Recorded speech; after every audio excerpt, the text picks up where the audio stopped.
Shalom. Mari kita buka Ulangan 2 ayat 14 sampai 15. Ulangan 2 ayat 14 sampai 15. Bangsa Israel tidak taat kepada Tuhan. Ulangan 2 ayat 14 sampai 15. Saya akan bacakan.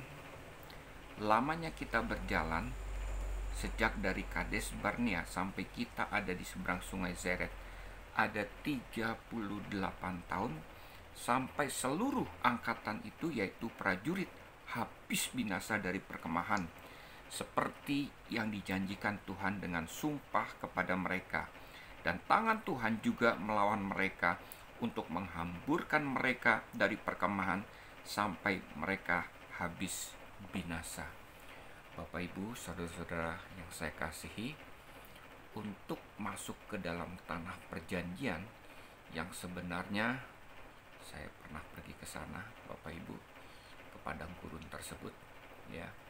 Kalau melalui bis cukup hanya 1 jam saja, tapi bangsa Israel untuk masuk ke dalam tanah perjanjian setelah mereka keluar dari Mesir itu membutuhkan waktu 38 tahun sampai 40 tahun, ya.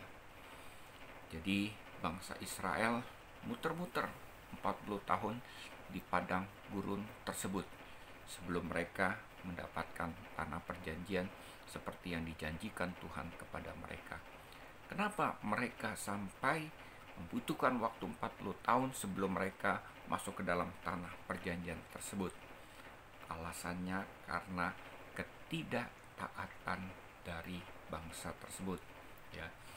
Bangsa tersebut tidak pernah bersyukur kepada Tuhan, selalu mengeluh kepada Tuhan. Apa yang Tuhan perintahkan tidak mereka lakukan. Mereka tidak taat kepada Tuhan. Mereka keras kepala, hidup untuk diri mereka sendiri, tidak mau diatur dan dipimpin oleh Musa untuk masuk ke dalam tanah perjanjian tersebut.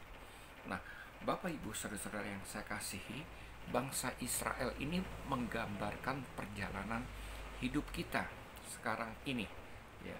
Banyak orang-orang yang sudah percaya Tuhan, menjadi orang gereja, menjadi orang Kristen, mereka datang ke gereja, tetapi apa yang terjadi dalam kehidupan mereka?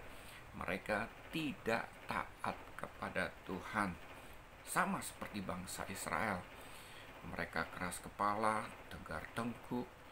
Apa yang Tuhan perintahkan dalam kehidupan mereka tidak mereka laksanakan, dan pada akhirnya mereka mengalami kesulitan demi kesulitan di dalam kehidupan ini. Bapak, Ibu, saudara-saudara yang saya kasihi, demikian juga terjadi di dalam kehidupan setiap anak-anak Tuhan, ya. Ketika mereka tidak percaya kepada Tuhan, dengan kata lain mereka tidak taat kepada Tuhan, maka yang terjadi adalah Tuhan tidak pernah meninggalkan mereka. Tuhan ada di dalam kehidupan mereka. Tapi yang terjadi adalah mereka mengalami kesulitan demi kesulitan di dalam kehidupan mereka, karena Tuhan tidak memimpin kehidupan mereka, sekalipun Tuhan mendampingi kehidupan mereka. Bayangkan Bapak, Ibu, kita mempunyai bawahan, kita mempunyai anak murid, kita mempunyai anak kandung, ya, tetapi mereka tidak taat kepada kita. Bukan berarti kalau kita mempunyai anak kandung dan anak kandung kita tidak taat, kita tetap sebagai orang tuanya, ya.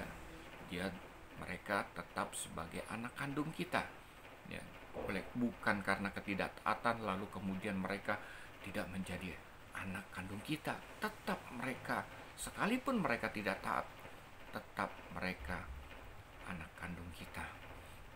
Tetapi apa yang terjadi, ya, kalau anak kandung kita tidak taat dengan apa yang kita perintahkan, tidak taat dengan nasihat-nasihat kita sebagai orang tua, yang terjadi kesulitan demi kesulitan bukan hanya mereka jumpai pada saat sekarang, tapi pada masa yang akan datang, di hari tua mereka mengalami kesulitan. Karena apa? Mereka tidak mau taat kepada apa yang diperintahkan atau dinasihatkan orang tua kepada mereka. Demikian juga kalau kita punya bawahan, punya pegawai, kita sudah merencanakan sesuatu dalam perusahaan kita, lalu kemudian apa yang terjadi? Mereka tidak melaksanakan apa yang menjadi rencana kita, apa yang kita perintahkan. Mereka bukan hanya sekedar lalai, tetapi sengaja tidak melakukan, atau dengan kata lain, mereka tidak taat. Kesulitan bukan hanya mereka alami, ya, untuk orang-orang yang tidak taat, tetapi untuk seluruh perusahaan tersebut juga mengalami kesulitan. Karena apa? Karena tidak ada kesehatian di dalam perusahaan tersebut, dan anak buah kita atau pegawai kita berjalan atau bekerja dengan sendiri-sendiri.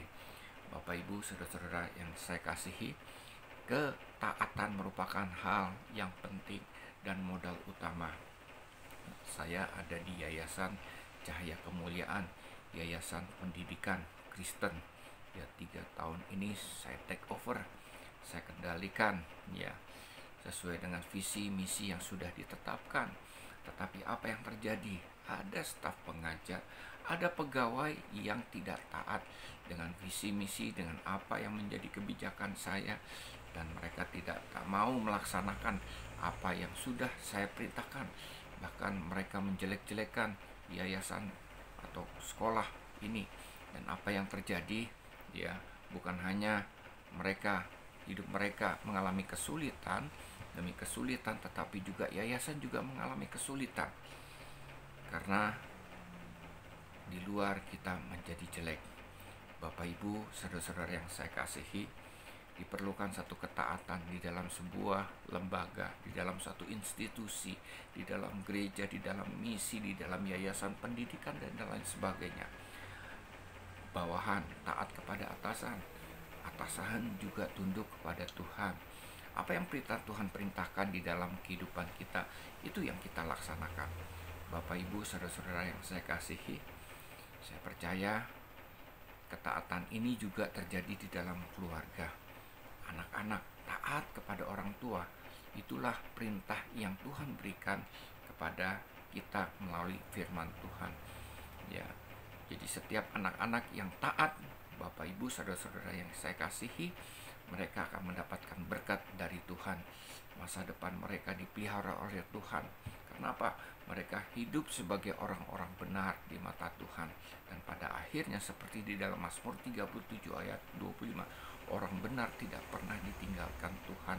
Bahkan anak cucunya tidak pernah minta-minta roti atau meminjam-minjam kepada orang lain, dan hidupnya menjadi berkat. Bapak Ibu, saudara-saudara yang saya kasihi, saya percaya saudara dan saya menjadi orang yang taat bukan karena kita mau berusaha taat, tetapi karena kita adalah anak Allah yang menerima kasih anugerah Tuhan di dalam kehidupan kita, dan kita bisa melaksanakan itu. Kita taat kepada orang tua kita, kepada Tuhan, dan kepada siapapun, bukan karena kita mau cari muka, tetapi karena Roh Allah bekerja di dalam kita, dan Roh Kudus itulah yang menolong kita untuk hidup taat kepada Tuhan. Tuhan memberkati. Shalom.